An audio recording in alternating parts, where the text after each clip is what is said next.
Ele se declarou culpado, né, o Carvajal, e envolvendo inclusive o Lula. Alan, eu acho que depois da Magnitsky esse é o assunto mais importante desse ano, porque ele vincula muita gente, a começar pelo Lula, mas podendo contaminar o Alexandre de Moraes. A jornalista Elisa, ela fez um livro falando sobre o Carvajal. Ela foi para a Espanha com a cara e com a coragem, conseguiu o contato com a advogada do Carvajal e depois de muito tempo trabalhando no relacionamento, ganhou a confiança a ponto de entrar no presídio e fazer entrevistas com o Carvajal. Quando ela se mudou para os Estados Unidos, 3 semanas depois o Carvajal veio na sequência extraditado. A Espanha embromou, segurou, mas acabou tendo que extraditar o Carvajal. E aqui nos Estados Unidos, ele foi condenado a mais de 60 anos de cadeia. A única saída que ele tem é a delação.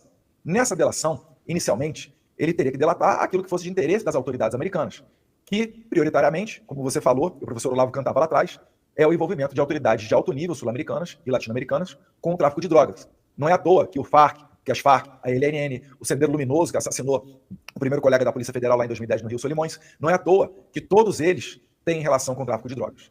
E o que a jornalista Elisa ela trouxe? Primeiro, ela trouxe, em primeira mão, aquilo que está sendo agora na Fox News e em outros canais de comunicação, que é o Carvajal falando sobre as vinculações não só dos presidentes latino-americanos, como Lula da Silva, como Néstor Kirchner, como Evo Morales da Bolívia, conectados diretamente com o tráfico de drogas, onde o dinheiro do tráfico de drogas voltava para as campanhas eleitorais desses candidatos a presidente, inclusive em malas diplomáticas, que essas malas primeiro saíam da Venezuela, depois iam para Cuba e chegavam ao Brasil.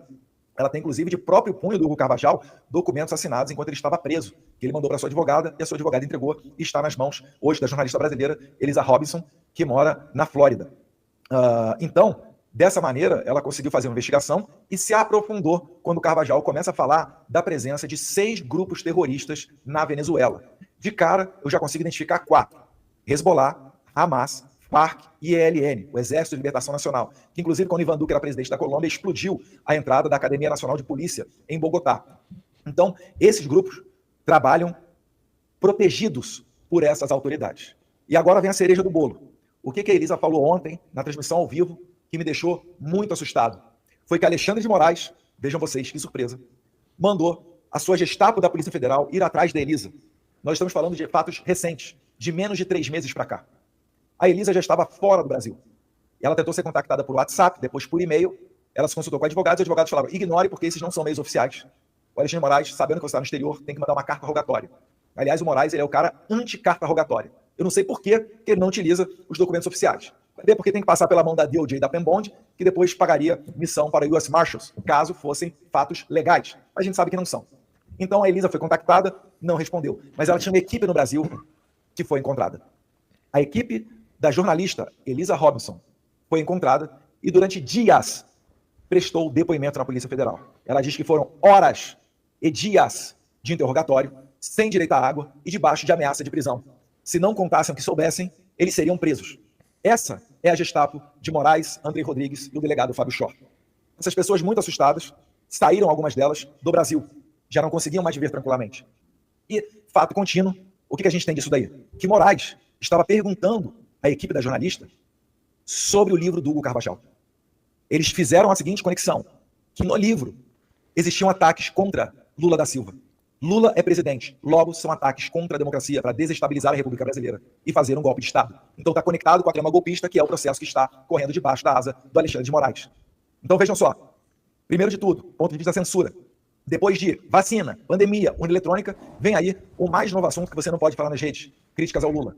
A gente teve uma provinha disso na eleição de 2022, quando todo mundo teve que apagar post vinculando Lula a Nicolás Maduro, Lula a Daniel Ortega. Só que isso vai piorar nas eleições do ano que vem, porque eles reformaram o artigo 19 do Marco Civil da Internet, que além de esquentar as derrubadas ilegais que o Alexandre de Moraes fez em 2022, dará poder a milhares de juízes brasileiros de serem mini Alexandre de Moraes, retirando da sua página no Facebook, no YouTube, no X, qualquer coisa que eles entendam ataque à democracia.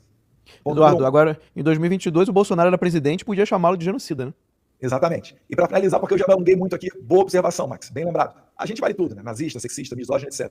Mas a cereja do bolo não é da perspectiva da censura, mas é a perspectiva do narcoterrorismo organizado. Sobre essa perspectiva, se você não olhar a foto grande, o que está acontecendo? Moraes está protegendo Lula para dar salvaguarda a Lula de seguir adiante com as suas relações com narcoterroristas. Não só das Farc e traficantes de drogas do cartel dos Soles, mas também Hamas, Hezbollah, ELN. Para esse tipo de conduta, os Estados Unidos estão mandando navios para o Caribe, para bombardear submarinos e navios com drogas. E também sancionando diversas autoridades da Colômbia, do México e da Venezuela. Esse pode ser o próximo capítulo do Brasil, a depender das investigações norte-americanas.